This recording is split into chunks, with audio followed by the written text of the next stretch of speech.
Bulletin के आगाज में अब तक की सबसे बड़ी खबर इस्लामाबाद की अमन के लिए कोशिशें रंग ला रही हैं। अमरीकी सदर डोनाल्ड ट्रंप ने ईरान से मुज़ाकरात के लिए आला सतह का वफ्द पाकिस्तान भेजने का फैसला कर लिया है। CNN के मुताबिक 2 सीनियर अमरीकी हुक्काम ने वफ्द भेजने की तस्दीक की है। मुज़ाकराती टीम में स्टीव विटकॉफ और जेरेड कुशनर शामिल होंगे। अमरीकी ओहदेदारों के मुताबिक नायब सदर JD वेंस उस वक्त शिरकत का इरादा नहीं रखते क्योंकि ईरान की पार्लियामेंट के स्पीकर बाकर कालिबाफ भी मुज़ाकरात में शामिल नहीं हो रहे। व्हाइट हाउस के जराये के मुताबिक कालिबाफ को ईरानी वफ्द का सरबरा और JD वेंस का हम मनसब समझा जाता है। जी बिल्कुल, अगर मुज़ाकरात में पेशरफ्त हुई तो नायब अमरीकी सदर भी इस्लामाबाद जाएंगे। तो अब तक की बड़ी खबर यह है कि इस्लामाबाद की अमन के लिए कोशिशें रंग ला रही हैं। अमरीकी सदर डोनाल्ड ट्रंप ने ईरान से मुज़ाकरात के लिए आला सतह का वफ्द पाकिस्तान भेजने का फैसला कर लिया है। CNN के मुताबिक 2 सीनियर अमरीकी हुकाम ने वफ्द भेजने की तस्दीक की है। मुज़ाकराती टीम में स्टीव विटकॉफ और जेरेड कुशनर भी शामिल हैं। अमरीकी ओहदेदारों के मुताबिक नायब सदर JD वेंस इस वक्त शिरकत का इरादा नहीं रखते हैं क्योंकि ईरान की पार्लियामेंट के स्पीकर बाकर कालिबाफ भी मुज़ाकरात में शामिल नहीं हो रहे हैं। व्हाइट हाउस के जराये के मुताबिक कालिबाफ को ईरानी वफ्द का सरबरा और JD वेंस को हम मनसब समझा जाता है। अगर मुज़ाकरात में पेशरफ्त हुई तो नायब अमरीकी सदर भी इस्लामाबाद जाएंगे। अहम पेशरफ्त हो रही है जिसके मुतालिक हम आपको अपडेट कर रहे हैं। इस्लामाबाद टॉक्स के दूसरे राउंड के इम्कानात रोशन हो चुके हैं। ईरानी वजीर खारजा ने भी मुशावरत के लिए दौरे पाकिस्तान का बाज़ाब्ता ऐलान कर दिया। अब्बास अरागची कहते हैं दौरों का मकसद शिराकतदारों के साथ इलाकाई पेशरफ्त पर मुशावरत करना है। हमसाया मुमालिक हमारी अव्वलीन तरजीह हैं। ईरानी वफ्द की वजीर आज़म शहबाज शरीफ से भी अहम मुलाकात होगी, जबकि पाकिस्तान आने वाली अमरीकी लॉजिस्टिक और सिक्योरिटी टीम अभी तक मौजूद है यहीं, और जुड़वा शहरों में सिक्योरिटी भी दोबारा हाई अलर्ट कर दी गई है। जी हाँ, ये अहम तरीन डेवलपमेंट है। इस्लामाबाद टॉक्स के दूसरे राउंड के इम्कानात रोशन है। ईरानी वजीर खारजा ने भी मुशावरत के लिए दौरा पाकिस्तान का बाज़ाब्ता ऐलान कर दिया। अब्बास अरागची कहते हैं कि दौरों का मकसद शराकतदारों के साथ इलाकाई पेशरफ्त पर मुशावरत करना है। हमसाया ममालिक हमारी अव्वलीन तरजीह हैं। ईरानी वफ्द के वज़ीर आज़म शहबाज शरीफ से भी अहम मुलाकात होगी। तो इसी सारे मामलात पर बात करने के लिए senior anchor person Nadeem Malik साहब हमें ज्वाइन कर चुके हैं। एक तो नदीम मलिक साहब, अभी तक की जो पेशरफ्त हो चुकी है और सेकंड राउंड को लेकर जो इम्कानात रोशन हो चुके हैं, यह अहम डेवलपमेंट है, इस पर आपकी अंडरस्टैंडिंग क्या कहती है और आप क्या देख रहे हैं कि ये सेकंड राउंड आगे हमें किस राउंड की जानिब लेकर जा रहा है? अमेरिका और ईरान दोनों को एक डील की जरूरत है और दोनों को सिर्फ जब इकट्ठे बैठे तो एक दूसरे से वो तवक्कुआत रखनी चाहिए जो एक मुल्क पूरी कर सकता है। अमेरिका ईरान से ऐसी फरमाइशी लिस्ट भेज रहा था और साथ ही साथ ये था कि इस पे बिला मशरूत दस्तखत करके वो जो ईरानी टीम है वो थे, जिसमें न्यूक्लियर का मामला हो, हॉर्मोज का मामला हो या बाकी इवन मिसाइल प्रोग्राम के ऊपर वो शुरू के अंदर उनकी बहुत स्टिफ किस्म की डिमांड थी। लेकिन पिछले 15 रोज के अंदर ट्रंप साहब जो राग लाते हैं रोजाना सोशल मीडिया के ऊपर, उसमें अब मिसाइल प्रोग्राम का जिक्र नहीं वो करते, सिर्फ न्यूक्लियर का जिक्र करते हैं। न्यूक्लियर और हॉर्मोज 2 बड़े टेढ़े मामलात हैं और दोनों के ऊपर जो अमेरिका की डिमांड्स हैं वो शायद 100% ईरान पूरी ना कर सके, लेकिन उसका तरीकाकार बनाया जा सकता है। 2015 की जो ओबामा एडमिनिस्ट्रेशन से ईरान की डील हुई थी उसी के आगे पीछे घूमते हुए कोई तरीकाकार इनको तय करना पड़ेगा, जिसमें अफजूदा जो यूरेनियम के स्टॉक पाइल से 2015 में वो सोवियत यूनियन रूस के साथ उस वक्त इनका मुआहदा तय पाया था। तो पाकिस्तान, चीन और रूस उसमें अहम किरदार अदा कर सकते हैं। इसी तरीके से यूरेनियम एनरिचमेंट के हवाले से अमेरिका की शर्त यह है कि 20 साल तक ईरान 0% एनरिचमेंट पे चले जाए, यानी कि बिल्कुल इस एनरिचमेंट प्रोसेस को तर्क कर दे। ईरान का क्लेम यह है कि वो NPT के दस्तखत किए हुए उन्होंने, तो उनको हक हासिल है। तो इसके ऊपर कोई दरमियानी रास्ता इनको निकालना पड़ेगा, जिसका मुझे लगता है कि इम्कान मौजूद है, रास्ता निकल आएगा। जो हॉर्मोज वाला मामला है उसके ऊपर ईरान की पोजीशन ये है कि हमें कोई $200-250 अरब का तो इस जंग की वजह से नुकसान हो गया, उसके लिए हमें पैसे चाहिए। वो कहते हैं कि जितनी सैंक्शंस अमेरिका ने उनके ऊपर आयद कर रखी है इनकलाब ईरान के बाद, वो सारी हटाई जाए। जितने उनके एसेट्स फ्रीज किए गए हैं, वो $100 अरब से ज्यादा उनकी मालियत बनती है, वो सारे अनफ्रीज किए जाए। इसी तरीके से अमेरिका से वो मुतालबा करते हैं कि एक ऐसी गारंटी दे जो ईरान को काबिल कबूल हो कि अमेरिका 6 माह बाद दोबारा ईरान के ऊपर हमलावर नहीं होगा। अब यहाँ पर गिव एंड टेक के लिए इनके पास गुंजाइश मौजूद है। अमेरिका को कुछ इनके ऊपर पाबंदियां नरम करनी पड़ेंगी, कुछ एसेट्स रिलीज करने पड़ेंगे, और इसी तरीके से स्टेट ऑफ हॉर्मोज के ऊपर अमेरिका अपना नेवल ब्लॉकेड एंड करेगा और ईरान जो है वहां से फ्री पैसेज के लिए कोई रास्ता हमवार करेगा। तो ये बैक वक्त कुछ चीजें तय पानी चाहिए।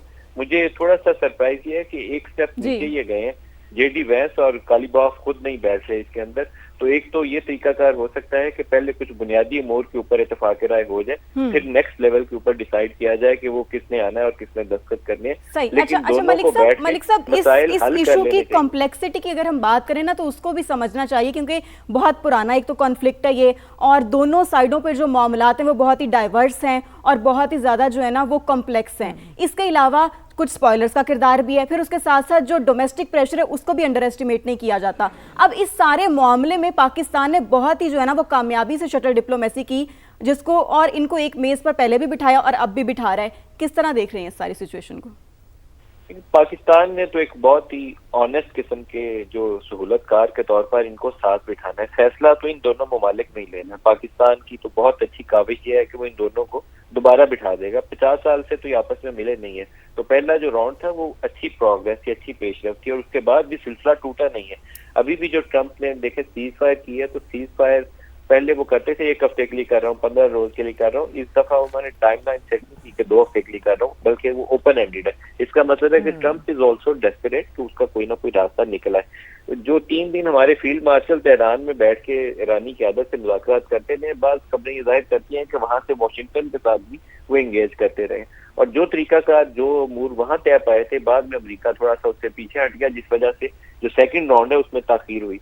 अब अगर अमेरिका कुछ चीजों के ऊपर एक ऑनेस्ट पोजीशन ले और फ्लेक्सिबल रहे, बहुत हार्ड लाइन ना ले, पीटर हेगसेट जैसे लोग जो बयान देते हैं उससे गुरेज करे, तो फिर इनका रास्ता निकलाना चाहिए। और जितना जल्दी ईरान और अमेरिका इस मसले को हल करने दोनों के मफाद में होगा, अदरवाइज जो हार्ड लाइनर्स है वो टेक ओवर कर लेंगे और अमेरिका का भी नुकसान होगा और ईरान का भी नुकसान होगा। ये नहीं है कि एक पार्टी वहां से विनर उठेगी। इस जंग में कोई विनर नहीं है, दोनों ने खसारे में रहना है। अमेरिका की इकॉनमी बैठ जाएगी, यूरोप सारा बैठ जाएगा, और ईरान का पूरा जितना इंफ्रास्ट्रक्चर उन्होंने सैंक्शन के बावजूद डेवलप किया सारा डिस्ट्रॉय हो जाएगा। तो इसलिए इनको फौरी तौर पर इस मसले के हल की जानिब जाना चाहिए, जो पूरे इस इलाके के अवाम के मफाद में, पूरे मिडल ईस्ट के अवाम के मफाद में।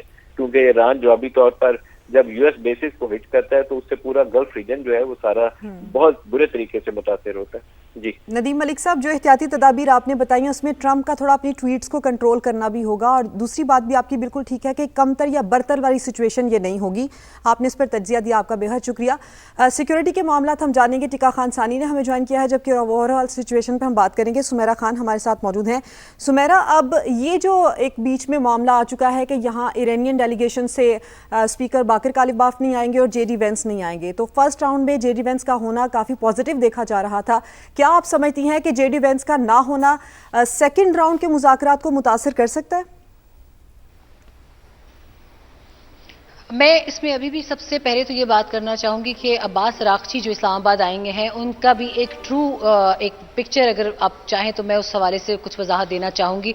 अब्बास रागची का विजिट जो है वो इस हवाले से किसी भी वक्त नया रुख ले सकता है, क्योंकि अब तक की इतलात के मुताबिक वो एक बायलेटरल मुज़ाकरात के लिए या डिस्कशन के लिए आ रहे हैं पाकिस्तान के साथ। पाकिस्तान और ईरान के मामलात बायलेटरल की मद में आते हैं, और अगर इसमें कोई तीसरा मुल्क शामिल होता है तो वो ट्राईलेटरल हो जाएगा, मजीद ममालिक शामिल होते हैं तो मल्टीलेटरल हो जाएगा।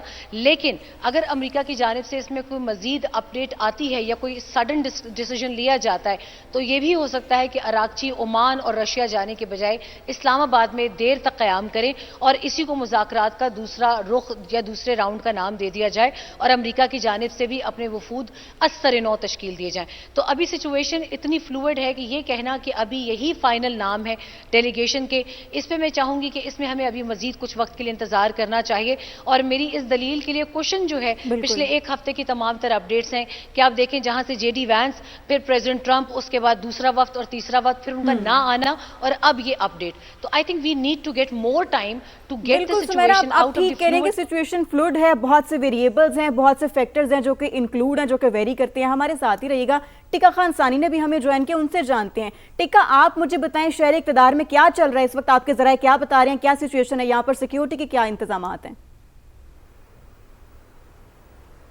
जी बिल्कुल, इस्लामाबाद में चूँकि पहले ही गैर मामूली सिक्योरिटी के इंतजाम थे, और अब चूँकि ईरानी डेलीगेशन जब आ रहा है, बाकायदा ऐलान हुआ, उसके बाद इनमें मज़ीद सख्ती कर दी गई है। और इस हवाले से एयरपोर्ट से लेके यहाँ तक वो मुकाम जहाँ मुलाकात होगी, तमाम जो इलाका है उसकी कड़ी निगरानी की जा रही है। इसमें एयर सर्विलेंस से लेके बाकायदा तौर पर सिक्योरिटी कानवाई तक रियासत पाकिस्तान ने तमाम फुल प्रूफ सिक्योरिटी इंतजाम कर रखे हैं। रेड जोन पहले से ही सील है, इसके साथ साथ साथ एक्सटेंडेड रेड जोन को भी सील कर दिया गया है। 5 मरकजी शाहराहों पर पुलिस की नफरी जो है वो बढ़ा दी गई है। इसके साथ साथ जो रूट है उसकी सिक्योरिटी भी बढ़ा दी गई है।